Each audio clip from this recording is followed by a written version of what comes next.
ব্যথা কষ্ট নিয়ে আমাকে জানায়। আমার আপনার নবী জাহানের বাদশা যখন 6 বছর বয়স ছিল, মাঠে আমরা বিকালে সবাই খেলা করি, নবী তখন খেলা করছিল বাচ্চাদের সঙ্গে। আর সবার বাপ আসে, যখন সন্ধ্যা হয়ে আসছে সবার বাপ এসে সবার কোলে তুলে নেয় আর চুমা খায়। আর তখন খেজুর ছিল, সবাই বাচ্চা খেজুর খাচ্ছে।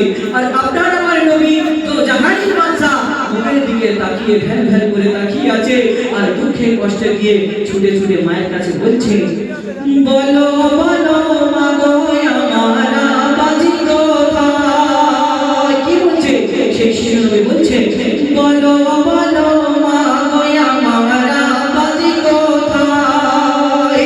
সব বাপের কোলে সবাই খেলে আমার বাপকে নয়, সব বাপের কোলে সবাই খেলে আমার বাপকে নয়।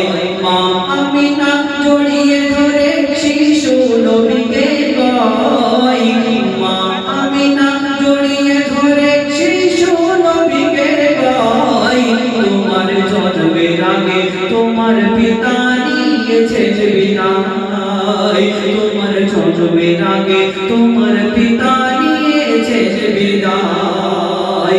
নবী দয়াময় ভেবে না পাই কি করিবে হায়, নবী দয়াময় ভেবে না পাই কি করিবে হায়। বুক ভরা ব্যথা কষ্ট নিয়ে আমাকে জানায়, বুক ভরা ব্যথা কষ্ট নিয়ে আমাকে জানায়। 6 বছরের ছোট্ট শিশু নবী দয়াময়, 6 বছরের ছোট্ট শিশু নবী দয়াময়। বুক ভরা ব্যথা কষ্ট নিয়ে আমাকে জানায়, বুক ভরা ব্যথা কষ্ট নিয়ে আমাকে জানায়।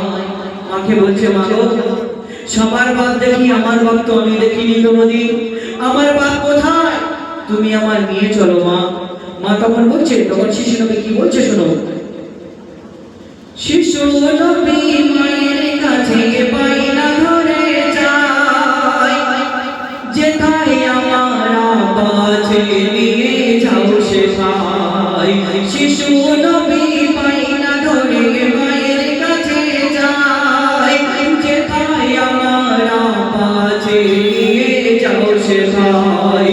কথা শুনে মা আমিনার বুকটা ফেটে যায়, দুঃখ ব্যথা চেপে রেখে শিশু নবীকে কয়, এত লম্বা সফর কেমন করে পাড়ি দেব ভাই, এত লম্বা সফর কেমন করে পাড়ি দেব ভাই। বুক ভরা ব্যথা কষ্ট নিয়ে আমাকে জানায়, বুক ভরা ব্যথা কষ্ট নিয়ে আমাকে জানায়। যেখানে আব্দুল্লাহ রাদিয়াল্লাহু আনহু যেখানে মাটি দিয়েছিল শিশু নবীর, যেখানে মা আমিনার বাড়ি থেকে অনেক লম্বা সফর, তো লম্বা সফরে কিভাবে যাবে?